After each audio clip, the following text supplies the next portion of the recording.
देश के सवाल में आपका स्वागत है। नमस्कार, मैं हूं मनोज मनु। भारत की अर्थव्यवस्था दुनिया में तेजी से बढ़ रही है। अगले 3 साल में भारत $5 ट्रिलियन की अर्थव्यवस्था बनने की दिशा में मजबूती से आगे बढ़ रहा है। शायद भारत की आर्थिक तरक्की, भारत की मजबूत होती इकोनॉमी से अमेरिका घबरा रहा है। अमेरिका की हरकतें बता रही हैं कि भारत की तरक्की उसे रास नहीं आ रही है। ट्रंप अपने नीतिगत फैसले भारत के खिलाफ ले रहा है। फिर चाहे रेसिप्रोकल टैरिफ के नाम पर 50% तक टैरिफ लगाना हो। अब H1B वीजा एप्लीकेशन फीस में भी 50 गुना से ज्यादा की बढ़ोतरी। नए नियम के मुताबिक H1B वीजा के लिए अब हर साल 88 लाख रुपए देने होंगे। वीजा के बाकी नियमों में भी बदलाव किए गए। पहले 3 साल के लिए वीजा मान्य होता था, जरूरत पड़ने पर आगे 3 साल और रिन्यू किया जाता था, लेकिन अब हर साल के लिए वीजा की फीस देनी होगी। ट्रंप के इस वीजा का तोड़ प्रधानमंत्री नरेंद्र मोदी के आत्मनिर्भर भारत के तौर पर निकलता दिखाई दे रहा है। प्रधानमंत्री मोदी का कहना है कि देश जितना आत्मनिर्भर होगा, विदेशी निर्भरता उतनी ही कम होगी। उधर कांग्रेस प्रधानमंत्री मोदी पर वीजा को लेकर ट्रंप से बात ना करने का आरोप लगा रही है। अब ये तमाम तरह की बातें हैं। इसी के मद्देनजर एक रिपोर्ट हमने तैयार की है। इस रिपोर्ट को गौर से देखिए।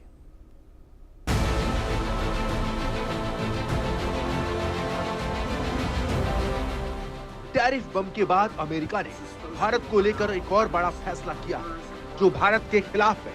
अमेरिकी राष्ट्रपति ट्रंप ने H1B वीजा पर $1 लाख सालाना फीस लगाने का फैसला किया है।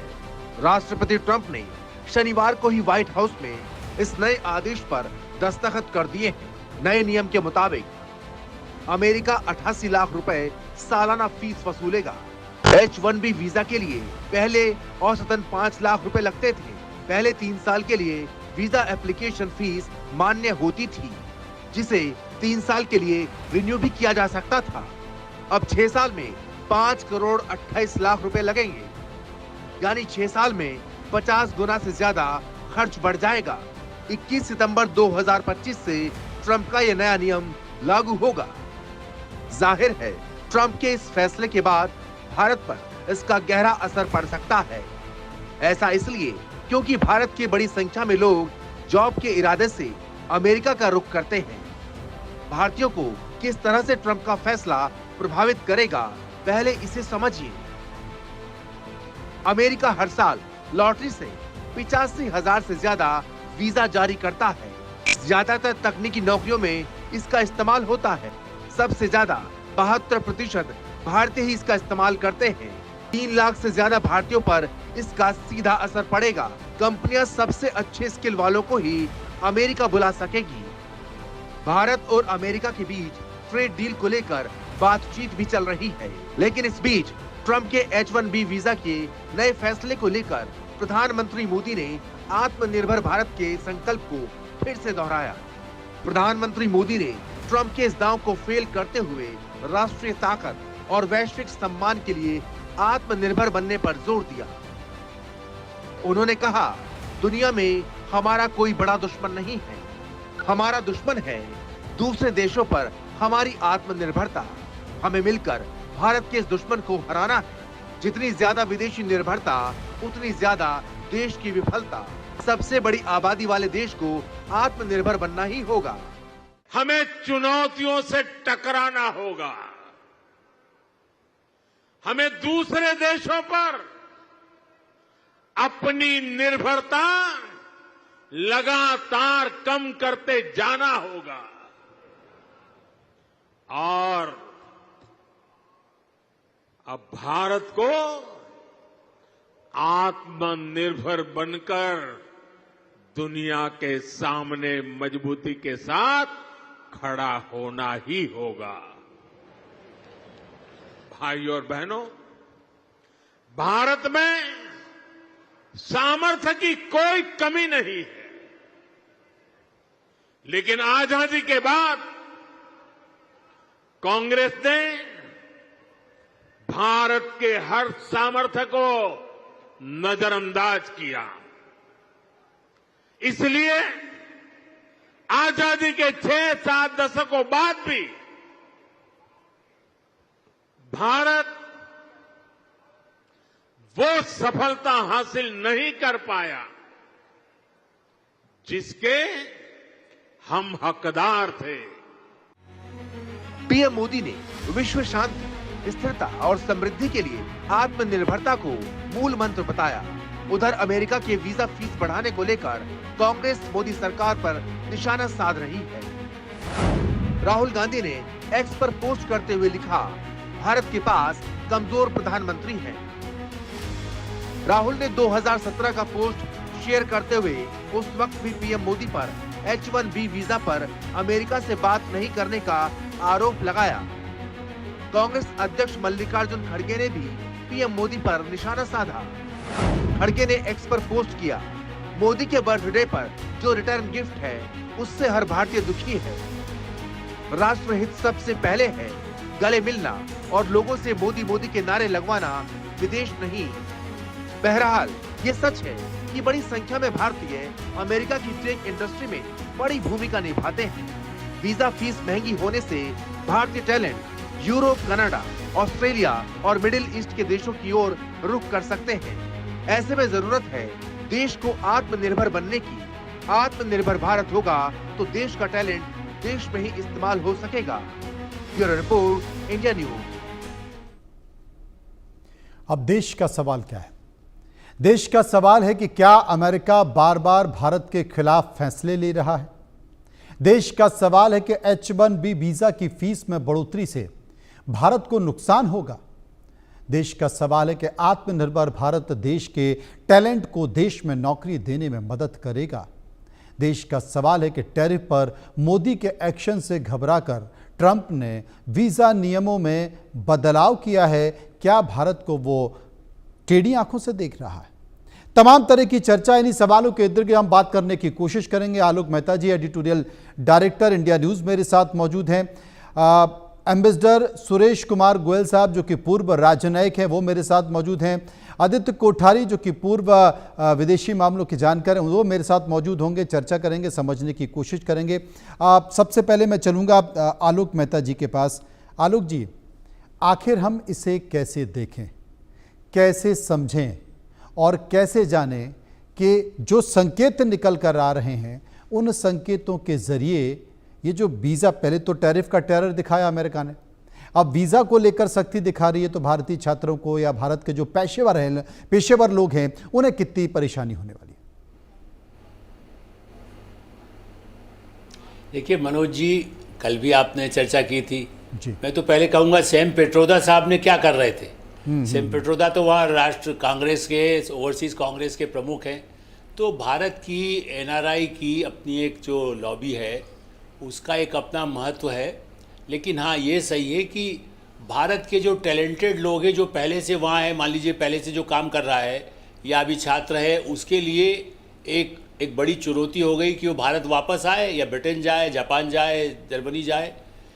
लेकिन जैसा प्रधानमंत्री कहते हैं, और हमारा आपका आत्मविश्वास जिसको कहना चाहिए, कि ये से जो भी ऐसी आते हैं तो अवसर में बदल जाते हैं। आपदा जो अवसर में, जैसे कोविड पीरियड आया तो हम लोग वर्क फ्रॉम होम में कितना भारत आगे काम करने लगा, दुनिया में और लोग बड़ा बड़ा काम करने लगे। ऐसी स्थिति में मुझे ऐसा लगता है कि संकट तो है, लेकिन ये संकट 3 लाख मान लीजिए हमारे यहाँ है, तो वो कंपनियाँ भी, मनोज जी आप भी अभी आप ब्रिटेन होकर के आए थे, कई कंपनियां जब जॉब देती हैं या निमंत्रण देती है तो वो खुद भी अपना वीज़ा का इंतजाम भी करती हैं। तो कुछ कंपनियां भारत की होंगी, कुछ वहाँ की कंपनियां हैं। इसीलिए कुछ कंपनी ने, आपने देखा होगा, आज भी ये कहा है कि भाई तुरंत आ जाओ, चूँकि वापस आने में, प्रवेश में दिक्कत ना आ जाए।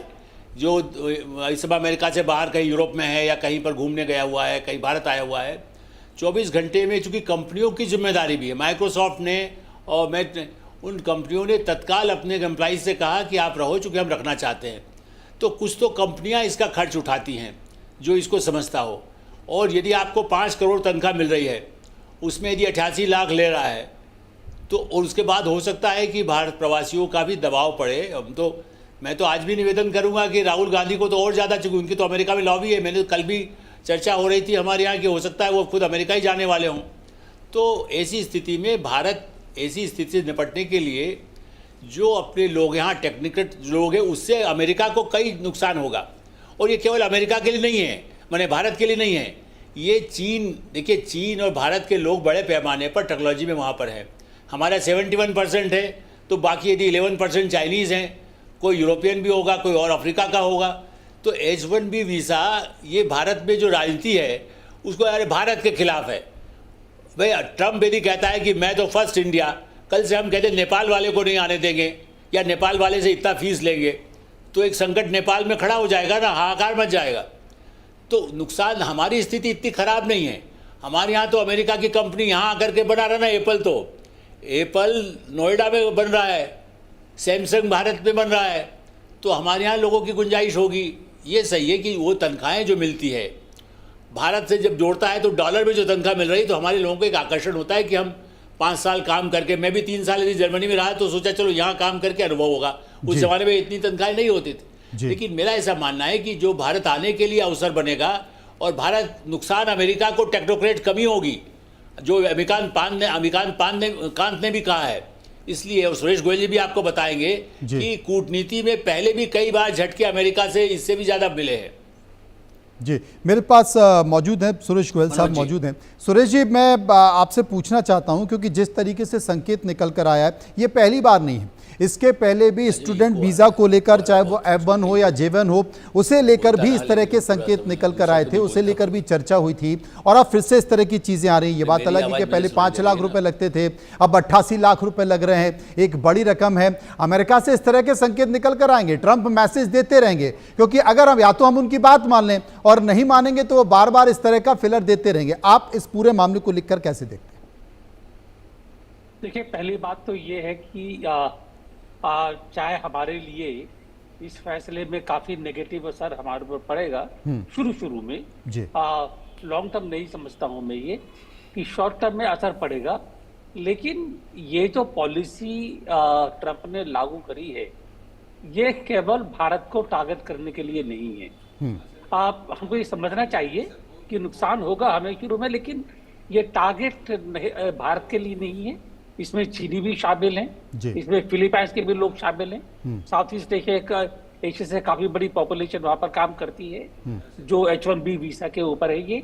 ये बेसिकली पार्ट जो है ट्रंप की पॉलिसी का, कि जो अमेरिकन हैं वहां पर, अमेरिकन सिटीजन्स, उनके लिए जॉब क्रिएट किए जाए। उनका अपना ये हमेशा मानना रहा है कि जो बाहर के लोग हैं आकर के, वो अमेरिकन की जॉब हत्या रहे हैं। गलत है कि बात पे अभी नहीं करूंगा, लेकिन उस पॉलिसी का हिस्सा है ये।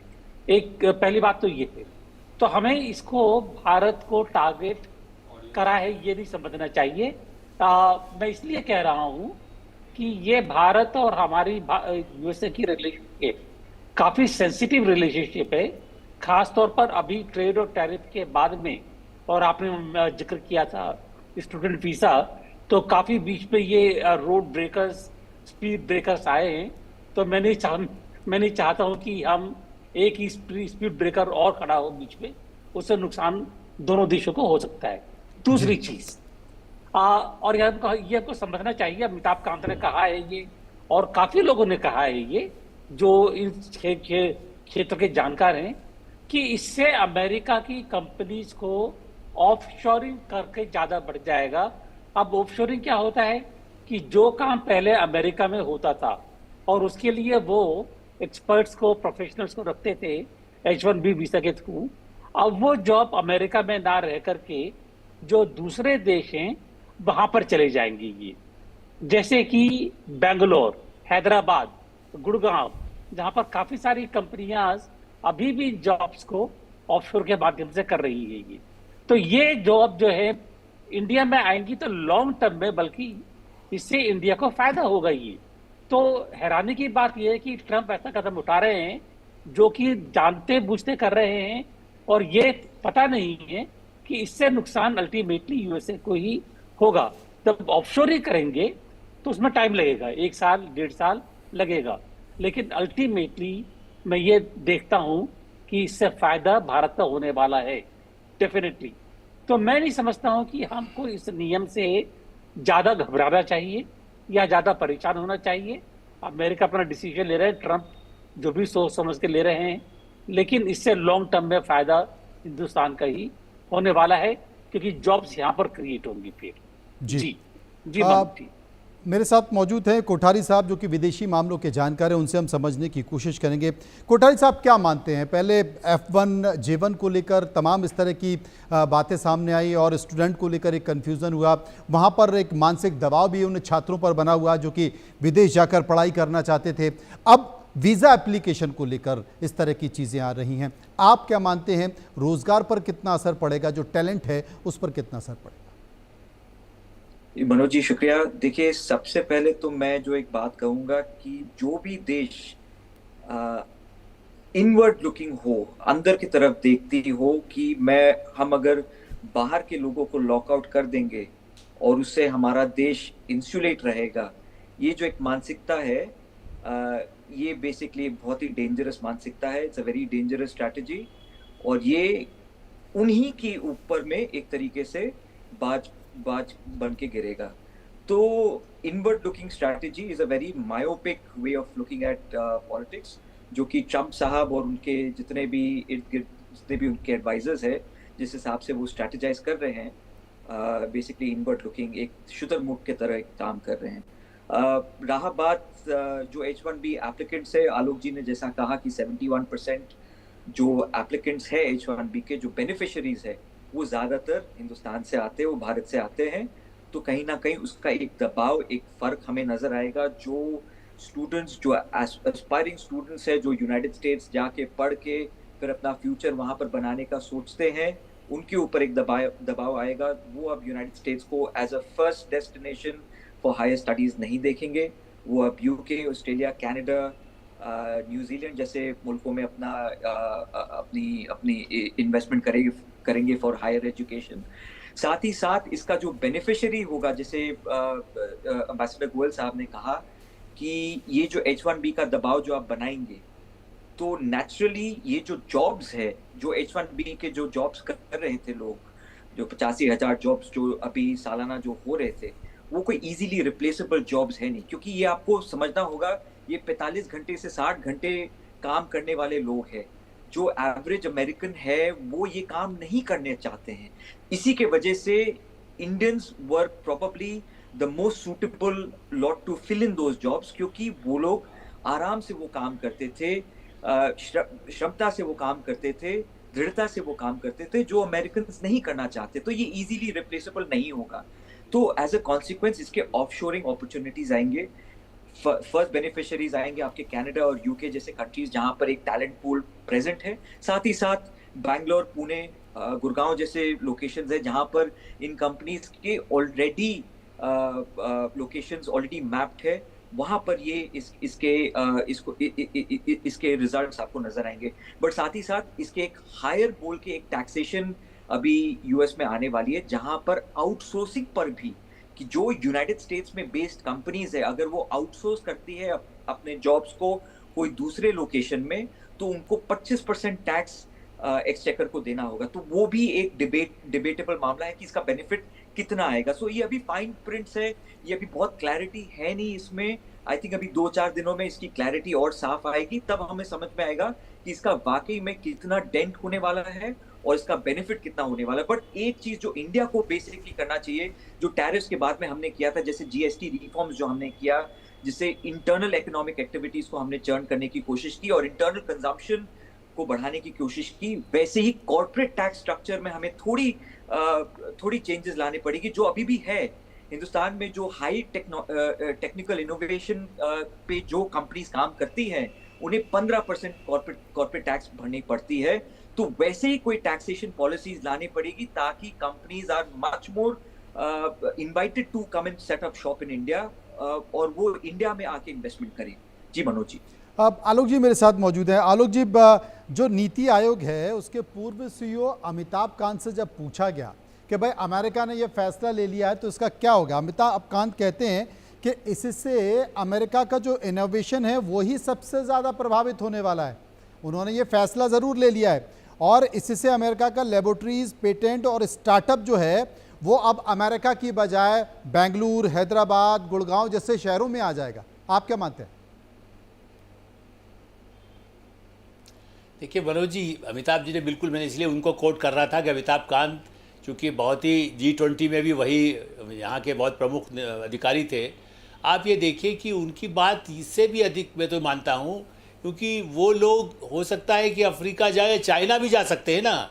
चाइना चले जाएंगे और भारत वालों को बुलाएंगे। आप तो भारत के साथ उसी चीज़ के अच्छे संबंध होने लगे हैं। तो अमेरिका ये नहीं समझ रहा है कि यदि भारतीयों को, ये ठीक है थोड़ा सा कष्ट होगा हम लोगों को, जैसा अभी हमारे और मेहमानों ने भी कहा कि जो बच्चे अभी इस पर तात्कालिक असर, मनोज जी मैं आपको बताता हूँ दो। अभी जैसे 1 साल पहले जो बच्चा 1-2 करोड़ रुपए लगाकर एडमिशन जिसने लिया, उसके लिए सबसे बड़ा दुखद ये है चूँकि उसको एकदम 1 करोड़ वो वहाँ नहीं जमा कर सकता। उन लोगों को वापस आना पड़ेगा यदि वहाँ तत्काल आगे जॉब, चूँकि इसमें भी लॉटरी से निकलता है, आपको मालूम होगा वहाँ पर लॉटरी सिस्टम है, क्योंकि दुनिया भर के लोग करते हैं अप्लाई, खाली इंडिया नहीं, इंडिया के लोगों की ज़रूरत है। दूसरा मेरा तो कहना है कि प्रधानमंत्री तो नहीं करेंगे क्योंकि हम अमेरिका से अच्छे संबंध रखना चाहते हैं, लेकिन आपका हमारा न्यूज़ एक्स वर्ल्ड तो इंटरनेशनल चैनल भी है कि हमें अपील करना चाहिए कि भारत के जो डॉक्टर्स हैं उनको अमेरिका छोड़ के भारत आने का खाली धमकी दे दें। अमेरिका के अस्पताल और ब्रिटेन के अस्पताल बर्बाद हो जाएंगे, माने बंद हो जाएंगे, वो बीमार पड़ के वो मर जाएंगे, कोविड से भी बुरी हालत होगी। तो हमारे लोगों पर निर्भरता है। मैं इसलिए एक उदाहरण दिया, पहले भी कई बार रिपोर्ट आई थी, और जैसा अभी हमारे सिद्धार्थ जी कह रहे थे और सुरेश गोयल जी ने भी कहा, मैं आपको एक अपना उदाहरण बताता हूँ। वॉइस ऑफ अमेरिका ने हिंदी की वेबसाइट शुरू करना थी, तो वहाँ से एक छोटा सा वहाँ पर था, उन्होंने दिल्ली में मुझे कहा, मैं जबकि अखबार में संपादक था लेकिन मैं उनके लिए कंट्रीब्यूट करता था जैसे रेगुलर, और मैंने हफ्ते में 2 दिन तो उनके लिए प्रोग्राम भी करता था।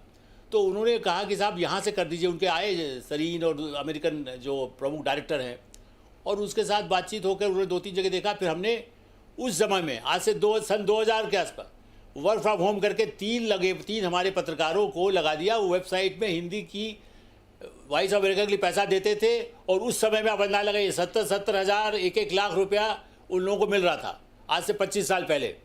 तो आप मत करिए, वहाँ पर हम भारत में ज़रूरत होगी तो वॉइस ऑफ अमेरिका सरकारी कंपनी थी, सरकारी सेवा है। बाद में वो जाकर कई साल बाद अब वो बंद हो गया वॉइस ऑफ अमेरिका, चूँकि भारत से भी नहीं रहा उनका, तो वही निर्णय आ गया कि भारत के साथ उतनी ज़रूरत नहीं है सब, उसके लिए हिंदी सेवा ही बंद कर दिया। वो जर्मनी अपनी हिंदी का काफ़ी बंद कर दिया टेलीविज़न। तो मेरा ऐसा मानना है कि ये मैंने दोनों उदाहरण दिए जिसको मैं जानता हूँ, जिन लोगों को मैंने ही वहाँ रखा है, और मैं उसके वॉइस ऑफ अमेरिका के साथ मैं जुड़ा रहा हूँ। बल्कि टेलीविज़न शुरू करने वाले थे, उसकी भी मैंने ट्रेनिंग किया 1 महीने जा कर के थाईलैंड में। तो मेरा ऐसा मानना है कि इस दृष्टि से भारत के लिए फ़ायदा है। मैं इसलिए उदाहरण अपना भी दे रहा हूँ और डॉक्टरों का दे रहा हूँ। ब्रिटेन में इतनी कमी है टेक्निकल, लेकिन ये सही है कि ब्रिटेन में भी बहुत ज़्यादा जॉब की संभावना अभी कम है। इसीलिए लोग जो अमेरिका गए सोच करके, तो 1-2 वर्षों के लिए जो हमारे यंग टेक्नोक्रेट्स हैं, जो यूनिवर्सिटीज़ में 2-2 करोड़ रुपया 5 करोड़ खर्च कर चुके हैं, उनके लिए ज़रूर संकट है। उनके लिए क्या उपाय हो सकता है? यदि उन्होंने बैंकों से लोन लिया हुआ है तो क्या भारत सरकार उनके लोन में कोई कमी कर सकती है? उनके बने लोन में मतलब उनके इंटरेस्ट में कई बार उनको लग रहा था कि उन्हें वापस करना होता है। वो ये दिखाते हैं कि हमें अमेरिका की यूनिवर्सिटी में, वाशिंगटन में या न्यू जर्सी में या जहाँ जहाँ एडमिशन मिल गया है, लॉस एंजल्स में मिल गया है, तो वो यहाँ पे उनको लोन तो दे दिया, आइए अमेरिका आइए। रोज़ कैंप लगते हैं, हर साल कैंप लगते हैं, अभी भी लगता है कि अमेरिका में आइए यूनिवर्सिटी में। ब्रिटेन अलग भीख मांगने आ जाता है, कभी दूसरे कनाडा आ जाता है, वो कहता है हमारे यहाँ आइए, आप भर्ती होइए, 2 करोड़ रुपये दीजिए, और बाद में आप कहते हैं गुड बाय, थैंक यू, आपने पैसा भी हमसे ले लिया, बाद में उस कम से कम 2 करोड़ तो निकालने दीजिए वहाँ पर। तो ट्रंप साहब को ये प्रैक्टिकल बातें नहीं पता ही, वरना they are best talented people of India. Frankly मैंने अमेरिकन के साथ बरसों काम किया है, इसलिए मैं कह सकता हूँ एवरेज अमेरिकन तो हमारे यहाँ के एवरेज बिहार और यूपी से भी ज़्यादा बदतर हैं। उनको अकल ही नहीं है, उन्हें काम कर। मैं नासा, राजीव गांधी के समय में मैं नासा में अंदर पूरा घूमे उनके साथ, राजीव गांधी साथ ही में गया था। तो ठीक है, तब उन्होंने सुपर कंप्यूटर मना कर दिया। आज हमारे टेक्नोक्रेट के बल पर तो उनकी सिलिकॉन वैली चल रही है, 40% हमारे लोग काम कर रहे हैं जो परमानेंट है, उनको तो उतनी समस्या नहीं आएगी। लेकिन वो भूल रहे हैं कि जब उन्होंने मना किया था हमें सुपर कंप्यूटर, तो भारत ने उनसे ज़्यादा अच्छी क्षमता वाले लोग पैदा कर दिए। सुरेश जी मेरे साथ मौजूद हैं। सुरेश जी, जैसा कि लगातार चर्चा भी कर रहे हैं, कोठारी साहब भी इस बात का जिक्र कर रहे हैं, अमेरिका में आपको लेबर नहीं मिलती है, काम करने वाले लोग नहीं मिलते हैं, वो काम करना चाहते भी नहीं हैं। और ज़्यादातर दूसरे देशों के लोग, चाहे वो चाइना हो या फिर हिंदुस्तान हो या दूसरे देशों के लोग, वहाँ कर जा काम करते हैं। डॉक्टर्स की बहुतायत है हिंदुस्तान के लोगों की, आईटी प्रोफेशनल्स हैं, टेक्नीशियंस हैं। तो वाकई ये जो फैसला अमेरिका ने लिया है, ये अमेरिका के इनोवेशन को दबा देगा, विपरीत असर पड़ेगा? देखिए, आपका सवाल और मैं इसको एक जो रियलिटी है, मैं जो बाकी सब अपनी भावनाओं को अभी जाहिर नहीं करना चाहता हूँ, भावना अपनी जगह पर है जी। जो रियलिटी है उसको देखते हुए कुछ कहना चाहता हूँ। प्लीज। देखिए, हम हमेशा बोलते हैं कि नासा में देख लें, जो अभी आलोक जी बता रहे थे, हॉस्पिटल्स में, वहां पर मेडिकल केयर सिस्टम में काफी भारतीय वहां मौजूद हैं। तो इसलिए अगर H1B वीजा नहीं देते हैं तो नेचुरली जो प्रोफेशनल एरियाज हैं, चाहे आप नासा की बात कर लें, चाहे वहां पर आप न्यूक्लियर एनर्जी की बात कर लें, इंजीनियरिंग एरियाज, कम्युनिकेशंस की बात कर लें, जो भी है, तो उन पर डेफिनेटली असर पड़ेगा। इसके साथ ही साथ हमें एक चीज और याद रखनी चाहिए कि हालांकि चाइना के जो H1B वीजा होल्डर्स हैं वो हमसे कम हैं, लेकिन वो भी टेक्नोलॉजी वाले एरियाज में यूएसए में एम्प्लॉयड हैं। तो यूएसए की डिपेंडेंस खाली अब भारतीय प्रोफेशनल्स पर नहीं है, वहां पर चीनी प्रोफेशनल्स ने भी आना शुरू कर दिया है। एक तो चीज ये है। दूसरी चीज ये है कि हम एक चीज को ध्यान में नहीं रखते हैं कि टेक्नोलॉजी में बहुत तेजी से ट्रांजिशन हो रहा है। आर्टिफिशियल इंटेलिजेंस का नाम बार बार सुनते हैं हम। एक वहां पर सेंट एलोमा लेबोरेटरी है कैलिफोर्निया के पास। जब वहां पर काम हो रहा था तो उनका एक अंदाजा था कि 95% लोग वैसे ही वहां पर रिडंडेंट हो जाएंगे। खाली 5% लोग हैं जो कि क्रिएटिव काम करेंगे, जिनकी जरूरत होगी जी। मैं इसलिए कह रहा हूं कि जो लोगों की जरूरत होगी, वेरी हाईली स्किल्ड प्रोफेशनल्स, उन लोगों की वहां पर जरूरत होगी जो कि आर्टिफिशियल इंटेलिजेंस को क्रिएट करे, उसको कंट्रोल करे और उसके माध्यम से काम करवाएं। और ये मैं इसलिए कह रहा हूं कि ये भारत को जो कहते हैं, प्रधानमंत्री का जो नारा है और बड़ा सही नारा है कि आत्मनिर्भरता, वो आत्मनिर्भरता हमको मॉडर्न टेक्नोलॉजी में, जो इंफॉर्मेशन बेस्ड टेक्नोलॉजी है, आर्टिफिशियल इंटेलिजेंस है, जिसमें चाइना हमसे काफी आगे निकल चुका है, हमारे जब लोग यहाँ पर आएंगे हमें कोशिश करनी होगी कि वो जो टेक्नोलॉजी है जिसका अब बोलबाला है, भारत उस टेक्नोलॉजी में आगे बढ़े। सेमीकंडक्टर की बात हम कर चुके हैं, अब AI का जमाना है, तो वो हमें करना होगा ताकि भारत इस टेक्नोलॉजी के माध्यम से फिर अमेरिका के बराबर आ सके। ये जरूरी है, वो है आत्मनिर्भरता। और मेरा मानना ये है कि अगर वैसे प्रोफेशनल लोग अमेरिका में काम नहीं करके इंडिया में आएंगे तो हमको आगे बढ़ने का मौका और ज्यादा मिलेगा। इसलिए हमारे लिए अच्छा खाली इसलिए नहीं है कि वो लोग यहाँ पर आ जाएंगे, लेकिन हमको टेक्नोलॉजी में आगे बढ़ने का मौका मिलेगा, रिसोर्सेज मिलेंगे ये, और ये बहुत जरूरी है हमारे लिए। जी जी, कोठारी साहब मेरे साथ मौजूद हैं। कोठारी साहब, जो उद्योग निकाय है नेस्कॉम ने भी इस बात को लेकर चिंता जाहिर की है और ये भी कहा है कि विदेशों में जो कई तरह की जो परियोजनाएं चल रही हैं, व्यावसायिक परियोजनाएं चल रही हैं, वो भी इससे प्रभावित होंगी। लेकिन ये बात भी सही है कि तमाम जो कंपनियां हैं, अगर उन्हें टैलेंट चाहिए तो ये जो 88 लाख रुपए है, अगर आप किसी कंपनी को कोई टैलेंट चाहिए, हिंदुस्तान का कोई टैलेंटेड आदमी है, चाहे वो टेक्नोलॉजी से जुड़ा हुआ हो या फिर डॉक्टर हो, वो कंपनी उसे बुलाएगी तो वो फीस भी खुद ही भरेगी। बिल्कुल। देखिए मनोज जी, इससे ये जो पॉलिसी वो जो अमेरिकन लेके आए हैं, इससे दो इश्यूज को वो टारगेट करना चाहते हैं। बहुत सारी ऐसे फर्म्स हैं जो अमेरिका में अभी सैलरी आर्बिट्राज के हिसाब से काम करती है। इसका मतलब ये है कि मानिए कि एक व्यक्ति को सैलरी वो देते हैं $100,000, पर वो जो कंसल्टेंसी के हिसाब से चार्ज करते हैं टू दी एक्चुअल कंपनी जिसको वो ये कंसल्टेंसी दे रहे हैं, उनसे वो 100,000 वो चार्ज कर रहे हैं। तो वो सैलरी का जो डिफरेंस है 150,000, वो अपने पॉकेट पॉकेट में रख रहे हैं। तो ये जो सैलरी आर्बिट्रेज करने वाली जो कंपनीज है, इनको सबसे ज्यादा धक्का पड़ेगा एक। और दूसरा ये है कि जो सिस्टम जो अभी बना हुआ है उसको कहीं ना कहीं एक रेगुलेट करने की एक मुहिम है, क्योंकि आप देखिए इसमें एक कट ऑफ डेट भी दिया गया है। अगर आप इसका अगर फाइन प्रिंट पढ़ते हैं वॉशिंगटन के वेबसाइट में जाके, तो इसका फाइन प्रिंट ये कहता है कि इसका कट ऑफ डेट है 12:01 21 सितंबर 2026। मतलब 2026 तक ये पर्टिकुलर पॉलिसी लागू रहेगी। अब उसके बाद में एक्सटेंशन होता है कि नहीं, वो एक अलग अपने में डिबेट है। ये अभी मतलब लीगली इसको चैलेंज किया जाएगा कि नहीं, वो भी एक अपना डिबेट है। प्रेसिडेंट्स तो यही कहता है कि जैसे आपको याद होगा ट्रम्प साहब के पहले कार्यकाल में जब उन्होंने कई इस्लामिक मुल्कों पे एक रोक टोक लगाई थी, जिसको लेके काफी हलचल हुई थी दुनिया भर में, और उसको लेके एक चैलेंज भी किया गया था कोर्ट ऑफ लॉ में, जहां पर प्रेसिडेंस यही दिया गया था बिकॉज ये नेशनल सिक्योरिटी के अंडर में आता है, तो ये this rule will be passed. तो ऐसे काफी प्रेसिडेंट्स है जहां पर ये चैलेंज नहीं भी हो सकती। तो काफी कंफ्यूजन है अभी इस चीज को लेके। बट मोरलेस अगर देखा जाए, इंडियंस के लिए इसमें काफी अपॉर्चुनिटीज है। अभी जापान ने हाल ही में कहा है कि उनको 500,000 जॉब्स चाहिए, जहां पर Indians are well equipped to plug in those holes. Israel में, ताइवान में काफी अभी डिमांड है फॉर हमारे जैसे हम जो टेक्नोलॉजिकली ड्रिवन जो जॉब्स करते हैं, उसके लिए काफी डिमांड है।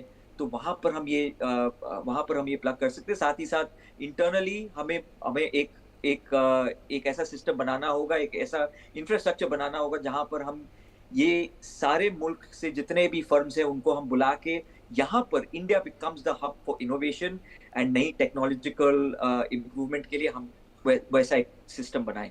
रहा बात एआई का, आपको ध्यान होगा आज से करीब 2 हफ्ता पहले डोनाल्ड ट्रंप की एक तस्वीर आई थी। ये जितने बड़े टेक फर्म्स के सीईओज है, सीओएफओज है, उन सब के साथ एक तस्वीर आई थी। तो कहीं ना कहीं उसमें ये बात तो छिड़ी होगी कि भाई हम ऐसा लॉ एक लाना चाह रहे हैं, आपकी क्या इसमें आपकी क्या राय है।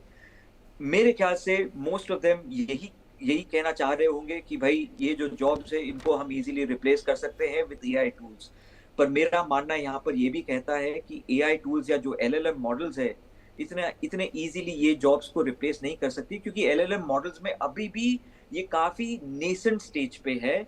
इनमें आप जो इन्फॉर्मेशन आप चाहते हैं वो इन्फॉर्मेशन आपको हर दफा नहीं देती है, उस क्लैरिटी के साथ में नहीं देती है, जहां पर एक कोडर वो कोडिंग के हिसाब से जो आपको दे सकती है। तो आई स्टिल फील कि अभी एआई मॉडल्स और एलएलएम मॉडल्स अभी काफी नेसेंट स्टेज पे है, और वो काम नहीं कर सकती है जो H1B पे जो टेक्नोक्रेट्स जो जाके जो काम कर रहे हैं, जो करते हैं।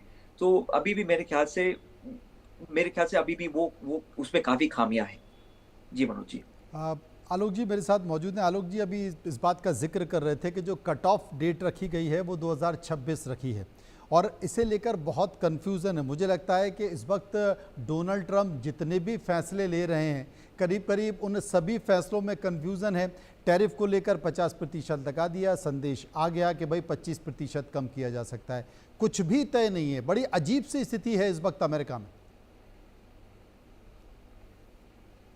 आलोक जी देखिए मनोज जी, इसलिए हंसी आती है, मैंने ऐसा राष्ट्रपति हाँ मनोज जी, मैं कह रहा हूँ कि जिस तरह से ये स्थिति है, ऐसा ट्रम्प की तरह से कोई राष्ट्रपति मेरी याददाश्त के हिसाब से पिछले 50 साल में तो नहीं आया। मुझे नहीं मालूम उसके पहले कोई रहा हो, क्योंकि इस तरह का तुगलक बादशाह जैसा होता है ना कि आज दिल्ली चलो कल दौलताबाद में राजधानी बना लेंगे।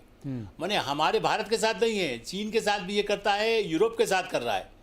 ब्रिटेन को कभी डराता है, कभी जर्मनी को डराता है, कभी फ्रांस को डराता है। ये ठीक है कि यूरोपीय उनके साथ एक पुराने संबंध उनके हैं और हमारे साथ भी पुराने हैं, तो लेकिन उनकी जो पॉलिसी है, एक तो ये जो अगली बार रिपब्लिकन के लिए एक बड़ी चुनौती हो जाएगी जो भी, इसीलिए एलन मस्क ने अलग से पार्टी बना लिया। मैंने एलन मस्क तो सबसे करीब है ना, भारतीय को छोड़ दीजिए। हाँ, लेकिन एक बात है, ये मानना होगा कि भारत में इसका कुप्रचार करने के लिए राजनीति उपयोग करेंगे। दूसरा, विदेशी मुद्रा जो अभी हर साल जो भेजता है, ये हम कह सकते हैं कि भाई जो इतना पैसा भारत वहाँ से जो अपने लोग भेजते हैं, जो कमा रहे हैं, वो नहीं मिलेगा। तो जैसे कहते हैं इस साल घाटा है, अगले साल फिर उसको देखा जाएगा। एक सुविधा ये जरूर है, जैसे सिद्धार्थ जी ने कहा वो सही है, लेकिन क्या है, हम अमेरिका के साथ हमारे पुराने संबंध, एक तो भाषा का प्रॉब्लम नहीं है, टेक्नोलॉजी में भी हमारे ऊपर ये भरोसा, चाइना के साथ टेक्नोक्रेट तो हैं, लेकिन आप इधर रिकॉर्ड देखेंगे, मैंने कई पहले लिखा है पिछले साल में, वहाँ पर चीनी जो आते हैं टेक्नोक्रेट वो चोरी भी कर लेते हैं। चोरी मतलब उस टेक्नोलॉजी को ले जा करके अमेरिका में यूज़ हो सकता है, इसलिए कई लोग निकाले भी गए, जेल में भी भेजे गए। बल्कि इस चक्कर में एक आध भारतीय को भी, कुछ साल पुरानी बात है, कोई ये आरोप लगा करके कि तुमने यहाँ की हमारा ये फार्मूला दूसरे को बताया रखा, बाद में वो मामला सिद्ध नहीं हुआ तो छूट गया।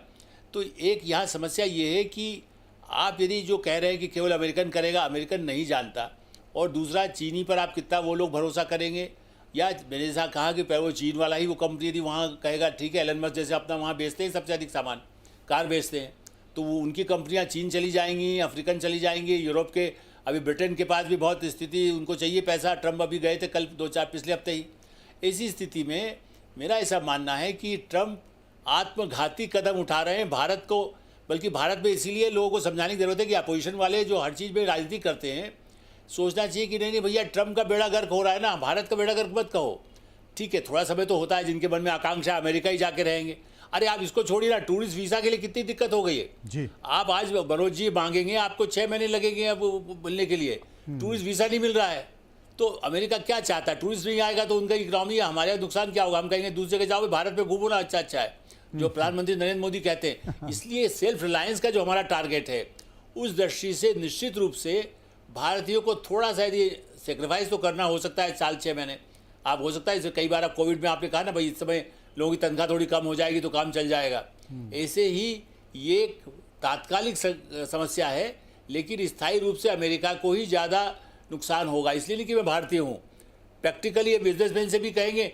दूसरा, आज अंबानी या टाटाज या हिंदुजाज, इनका भी इन्वेस्टमेंट अमेरिका में है, इनकी भी कंपनियों के वहाँ पर होता है, चाइना में भी हमारे लोग हैं। तो मेरा ये कहना है कि इन्वेस्टमेंट भारत वाला भी फिर क्यों करेगा वहाँ? वो जिसको जॉब देने की बात कर रहे हैं, हमारे कई ऐसी कंपनियां हैं जो भारत और अमेरिका के मिलकर करते हैं। फार्मास्यूटिकल्स में सब ज़्यादा भारत पर निर्भर करता है, उनकी कंपनियां एबोट और दुनिया भर की कंपनियां भारत में उनका पैदा कर दी है, तो वो लोग यहीं पैदा करेंगे और यहाँ से ले जाएंगे। तो मुझे लग रहा है कि इससे नुकसान अल्टीमेटली ट्रम्प, तो वो खाली जो बिल्डर होता है ना एक छोटा मोटा, वो उस तरह से सोचते हैं, मतलब लगता नहीं है कि वो राष्ट्रपति हैं। वो सोचते बस आज ये रात को ये करना है, रात को बिल्डिंग को तोड़ देना है, फिर दूसरी ईंट खड़ी कर देना है। तो मुझे लग रहा है कि ये नुकसान भारत को कम है, लेकिन हाँ, आत्मविश्वास और आत्मनिर्भरता दिखाने की और लोगों को समझाने की आवश्यकता थोड़ी तो होगी। ये बहुत बड़ी महत्वपूर्ण बात कही है। गोयल साहब मेरे साथ मौजूद हैं। गोयल साहब, जिस बात का जिक्र हम सब कर रहे हैं, और मुझे लगता है कि एक व्यंग्य के तौर पर माना जाए कि अगली बार हो सकता है कि अमेरिका में ये नारा चले कि चैन से सोना है तो ट्रम्प को मत चुनो, क्योंकि सारे अमेरिका में बड़ी अजीब सी स्थिति होने जा रही है। और अमेरिका के लोग आता ही नहीं है, वैसे भी तीसरी बार नहीं आता है।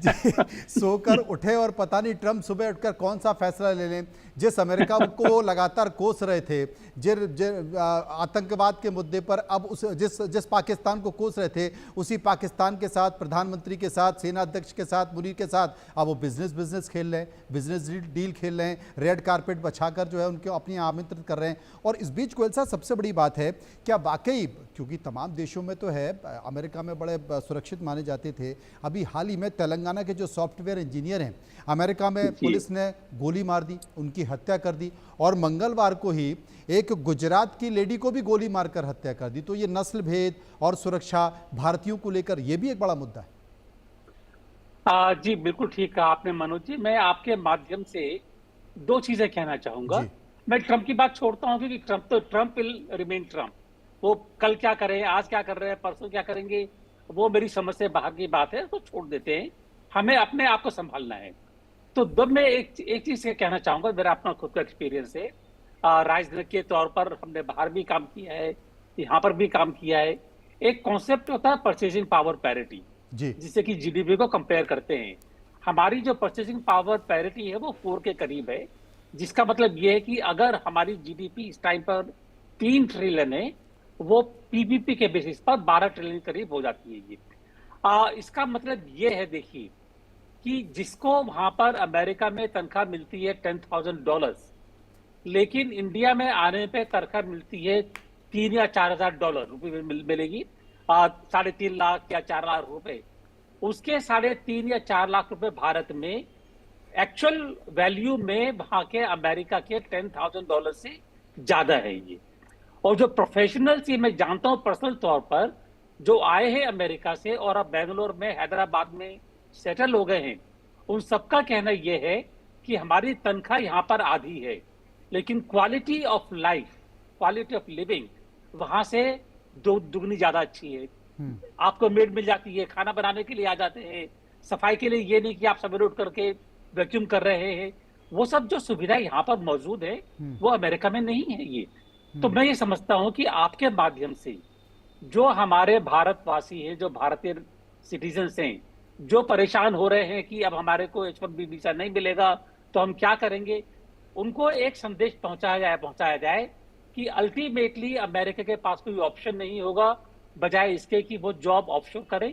तो आपको वही जॉब अमेरिका के बजाय भारत में भी वही जॉब मिलेगा। आपकी तनख्वाह आधी होगी लेकिन क्वालिटी ऑफ लाइफ अच्छी होगी, बहुत बेहतर होगी, और आप सेफ होंगे, अपनी कल्चर में रह रहे होंगे। वहां पर ये नहीं कि दो अमेरिका में बोलते हैं you go back to your country, यहां पर ऐसा तो नहीं होगा ना।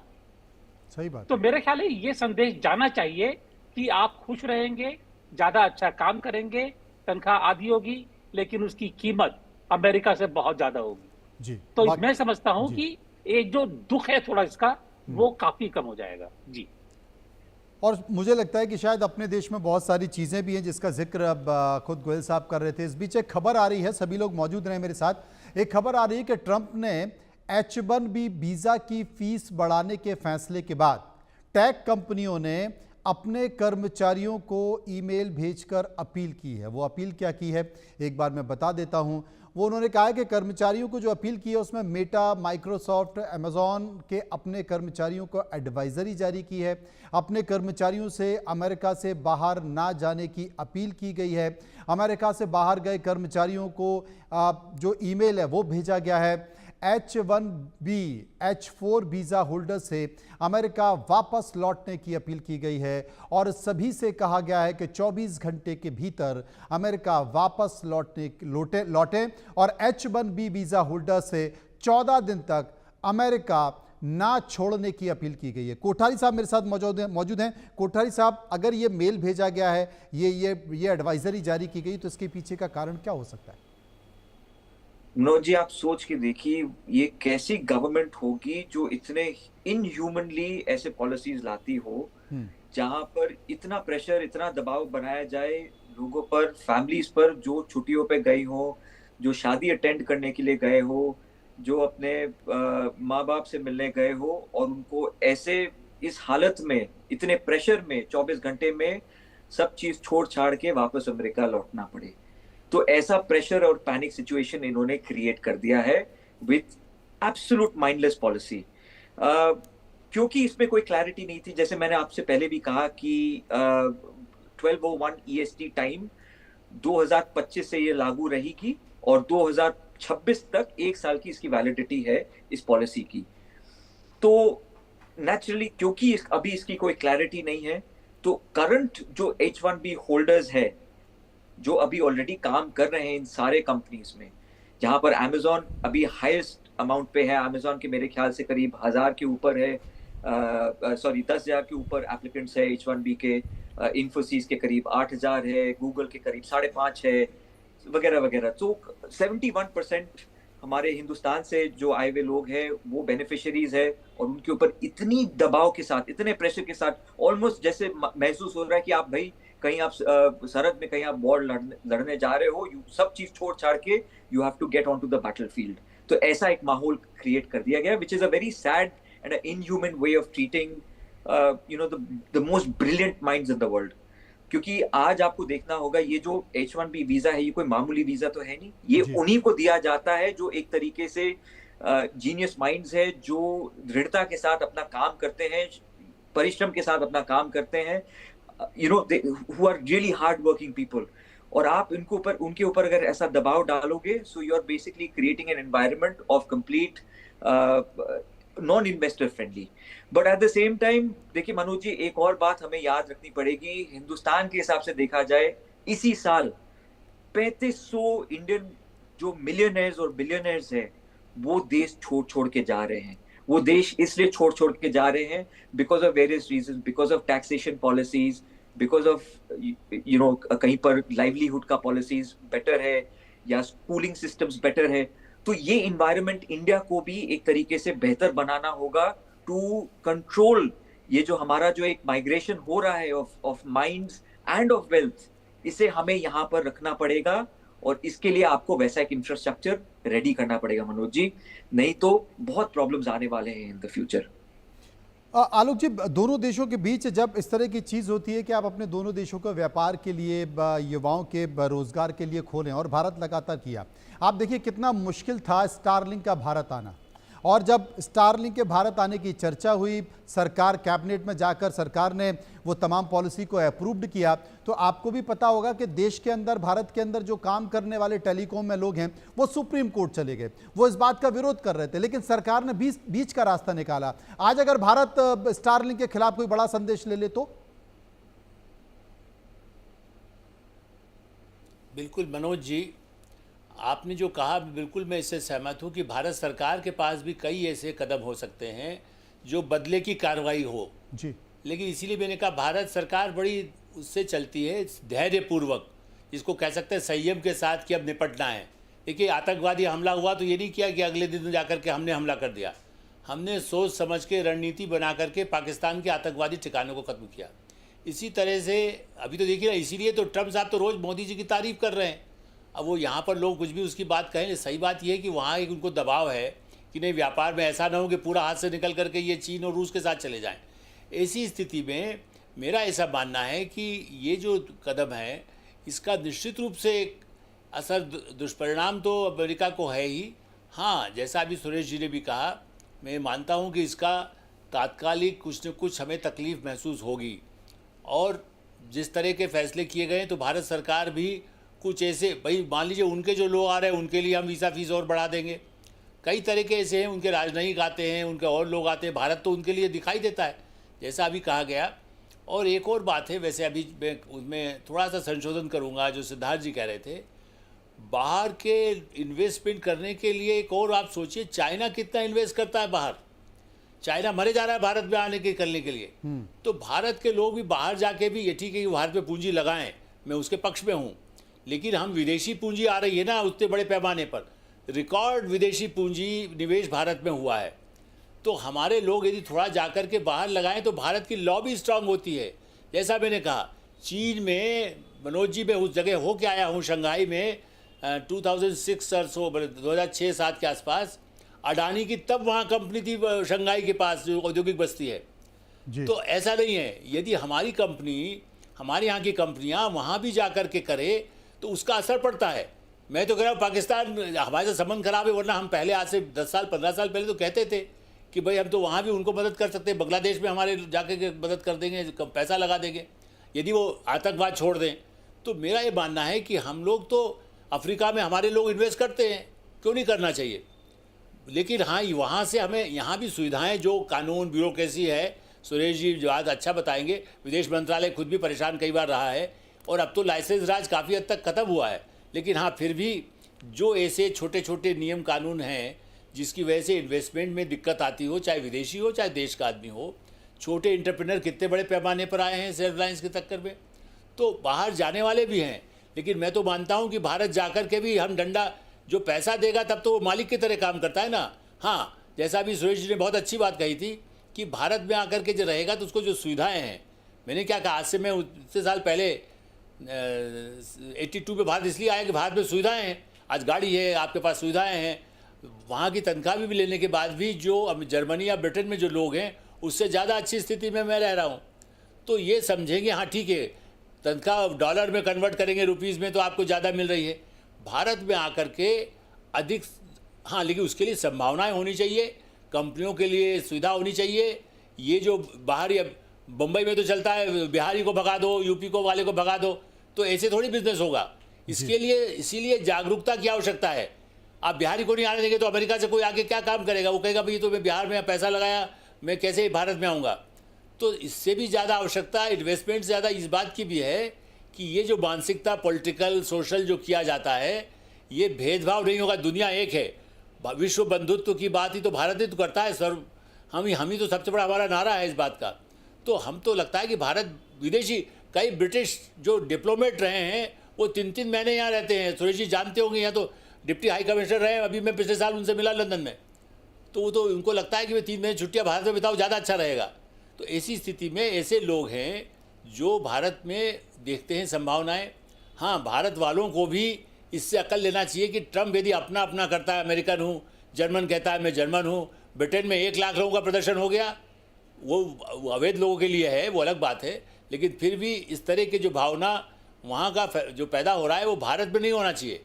भारत में अपार संभावनाएं हैं। चीन में भी अमेरिका का इतना बड़ा इन्वेस्टमेंट लागू किया और चीन ने वहाँ भी इन्वेस्टमेंट कर दिया। जी, सुरेश जी मेरे साथ मौजूद हैं। सुरेश जी कह सकते हैं कि बहुत ताकतवर हैं, उनको आप अच्छे कड़े संकेत दे नहीं रहे हैं। पाकिस्तान, माफ़ कीजिए, चाइना का जो टिकटॉक है उसको खोलने की तैयारी में हो गया, वहाँ पर निगोशिएशन चल रहा है। चाइना पर आप 25% टैरिफ लगाते हैं, भारत पर आप 50% टैरिफ लगाते हैं, लगातार इस तरह के संकेत हैं। भारत को भी इंतज़ार करना चाहिए, देखना चाहिए, सोचना चाहिए, समझना चाहिए, या फिर भारत को कोई ना कोई जवाब देना चाहिए? देखिए, मैं 2 चीजें कहूंगा, लगता है कि टाइम की बंदिश है, बड़े संक्षेप में कहूंगा।